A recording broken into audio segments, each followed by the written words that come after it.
ડભોઈ તાલુકામાં સફેદ રેતીનો કાળો કારોબાર ઝડપાયો। 1 કરોડથી વધુનો મુદ્દામાલ પણ કબજે કરવામાં આવ્યો।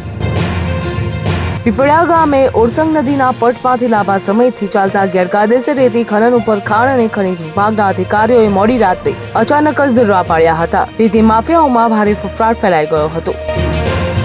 આ કાર્યવાહી દરમિયાન અધિકારીઓએ આશરે 1 કરોડથી વધુનો મુદ્દામાલ પણ કબજે કર્યો।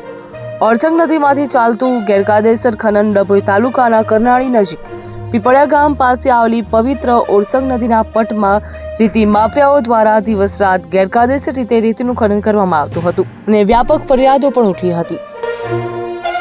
આ માફિયાઓ દ્વારા નાના મોટા વાહનોનો ઉપયોગ કરીને રેતીનું વહન કરવામાં આવતું હતું, જેના કારણે સરકારી તિજોરીનું મોટું નુકસાન થતું હતું અને પર્યાવરણને ગંભીર અસર પહોંચતી હતી।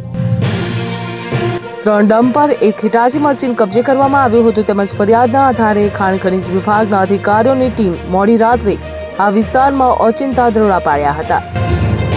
આ દરોડામાં સ્થળ ઉપરથી રેતી ખનન અને વહન માટે ઉપયોગમાં લેવાતા અનેક સાધનો પણ જપ્ત કરવામાં આવ્યા।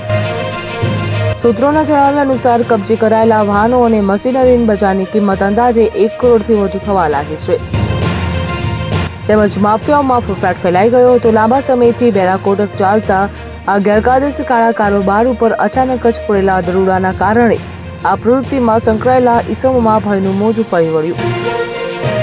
ખાણ ખનીજ વિભાગ દ્વારા આ મામલે કાયદેસરની કાર્યવાહી હાથ ધરવામાં આવી અને ગેરકાયદેસર ખનન કરવામાં ઈસમોની ઓળખ કરવા માટે વધુ તપાસ શરૂ કરવામાં આવી। જો ઊંડાણપૂર્વક તપાસ કરવામાં આવે તો બહુ મોટું નીકળે એવી શક્યતા પણ જોવા મળી રહી છે।